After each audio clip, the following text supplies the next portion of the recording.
Yang saya hormati tokoh-tokoh, para tokoh agama, para kiai, para ibu nyai yang hadir pada pagi hari ini. Selamat pagi semua ibu-ibu.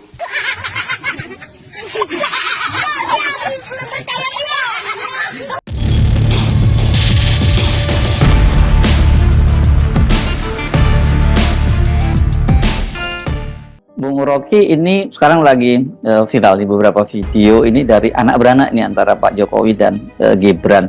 Kalau Pak Jokowi ini memang kelihatan sekali dia masih terus ingin muncul di media sosial, muncul dalam sorotan kamera. Sementara Gibran ini dalam kapasitasnya itu sebagai wakil presiden kok gini amat begitu ya. Yang terbaru ini Gibran disorot netizen karena dia nggak paham menggunakan kalimat para yang bersifat jamak. Dan dia menyampaikan sambutannya di acara Fatayat NU itu Jumat lalu. Para kiai, para bapak, para ini elementer banget ya. Saya pikir ini netizen bukan nyinyir, tapi sekelas Wapres nggak paham soal yang beginian. Jadi dia ini kita perlu bertanya, pahamnya apa dong gitu ya. Dan lebih bahaya lagi orang model beginian kok bisa jadi Wapres. Parah banget bangsa ini. Ya tentu publik tetap memperhatikan gestur, gerak-gerik, dan terutama motif dari Pak Jokowi untuk berupaya selalu ada di dalam sorotan kamera supaya bisa diupload ke sosial media beliau. Sebaliknya Pak Wapres Gibran itu disorot terus justru ketika dia tampil di dalam official event itu, dalam hal-hal yang resmi, dalam peristiwa-peristiwa yang resmi itu. Dan kita lihat bagaimana dua-duanya dibully, diolok-olok itu. Pak Jokowi pergi ke mall, lalu komentar netizen itu begitu ramai. Apalagi Pak Gibran yang dalam posisi sebagai wakil presiden mengucapkan satu dua kalimat yang oleh netizen dianggap berantakan itu kan. Tetapi kita melihat itu juga sebagai bukan sekedar kepedulian netizen, tetapi cara netizen untuk menilai keluarga ini sebetulnya maunya apa, kira-kira begitu tuh. Walaupun Pak Jokowi udah pensiun sebagai presiden, tetapi gerak-gerik beliau itu memperlihatkan ketagihan kamera, kira-kira begitu.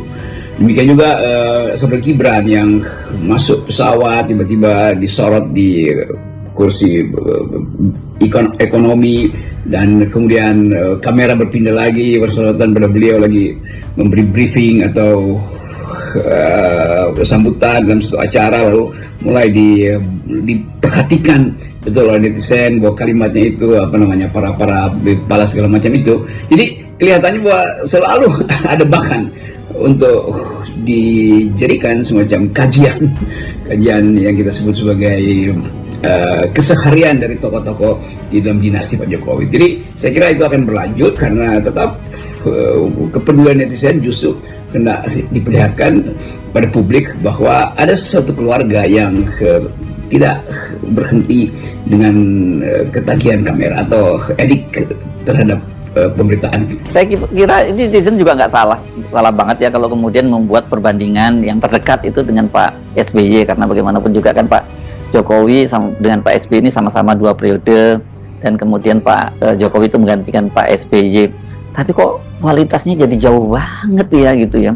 Apa yang terjadi pada bangsa ini ya kan, biasanya orang itu kan akan semakin meningkat gitu ya.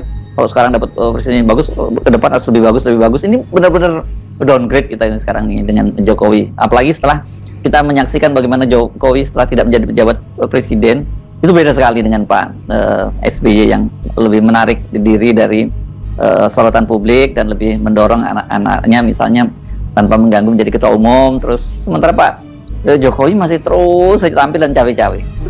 Ya memang sulit untuk membandingkan antara Pak Jokowi sebagai mantan presiden dan Pak SBY yang juga mantan presiden, tetapi aktivitasnya masih penuh dengan urusan publik karena dianggap bahwa SBY itu punya pengetahuan tentang public policy, fasih di dalam menganalisis politik luar negeri, tahu tentang apa yang sedang terjadi di planet bumi ini, yaitu krisis iklim dan ketajaman dia untuk menghubungkan antara krisis iklim dan pembangunan.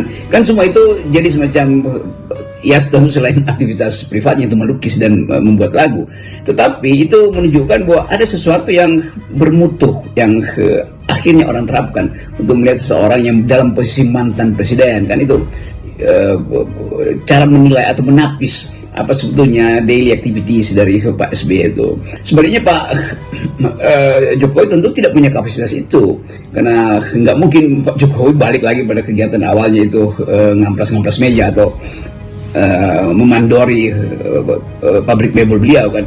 Kan orang ingin lihat sebetulnya Pak Jokowi itu ada nggak kegiatan yang kira-kira bisa mengingatkan seseorang pada apa yang dilakukan oleh mantan-mantan presiden kita tuh. Pak Harto tentu punya kegiatan yaitu mengevaluasi keadaan ekonomi dan politik setelah dia lengser, tapi kemudian kontroversinya jalan terus, jadi beliau ada di dalam sorotan publik terutama karena kebijakan beliau selama 30 tahun berkuasa kan. Jadi itu justru yang menyebabkan banyak orang ingin wawancarai Pak Harto karena soal-soal yang kontroversial di masa dia itu tuh. Nah, soal Gibran ini kalau orang dulu menyebutnya sebagai mencuri start kampanye ya, dengan terus-menerus muncul di media maupun media sosial. Tapi bersamaan itu publik disadarkan kok orang seperti ini jadi wapres ya. Makanya kan muncul sekali kalau di media muncul banyak ungkapan-ungkapan ini pemilu mahal-mahal banget sampai ngabisin dana 71 triliun kok dapatnya wapres seperti ini. Ya, khusus terhadap Gibran tentu publik memberi perhatian berlebih lagi kan, karena dia adalah wakil resmi dari negara sebagai wakil presiden tuh.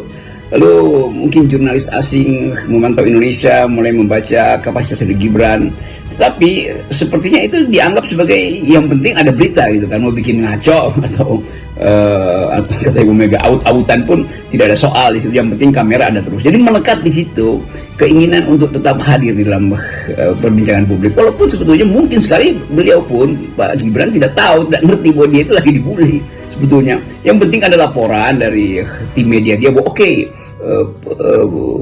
apa istilahnya itu, notifikasinya banyak sekali itu, followers bertambah tuh. Kan kita ingin lihat bagaimana seorang presiden, seorang wakil presiden itu menuntun negeri ini. Kendati Pak Jokowi tentu tidak banyak berharap, tetapi dia sendiri harus punya inisiatif untuk membekal dengan pengetahuan, membekali dengan konsep tuh, supaya terlihat bahwa membandingkan wakil presiden misalnya Muhammad Hatta, Trisutrisno, apalagi Sultan Hamengkubuwono yang semua mereka itu diingat sebagai wakil presiden yang bermutu kan, itu yang ingin kita lihat sebetulnya. Jadi semua hal yang ingin kita bayangkan akhirnya batal setelah beredar video-video ini, dan itu akan jadi pelajaran untuk menilai apakah kualitas kepresidenan hari ini, termasuk di dalamnya kepresidenan artinya kabinet di situ, notice bahwa ada hal yang tidak mungkin kita tutupi lagi, itu kapasitas dari wakil presiden. Jadi sebetulnya kalau Pak Wapres mengerti apa yang sedang dianalisis oleh netizen, tentu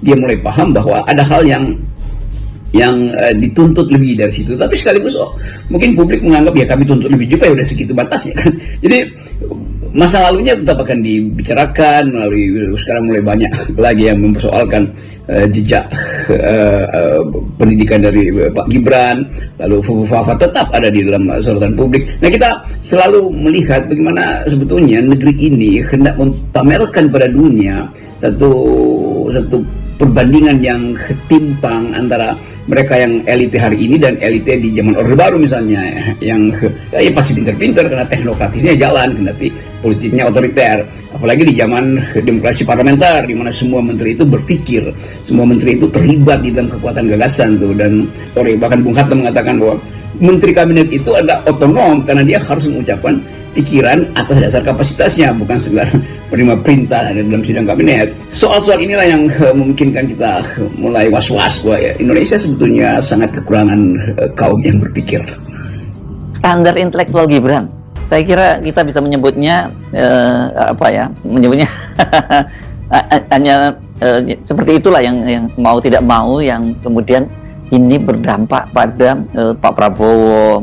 Karena bagaimanapun kan dia yang berpasangan dengan Gibran dalam Pilpres yang lalu itu ya, sebuah pasangan yang benar-benar sangat tidak seimbang bila kita menggunakan parameter apapun.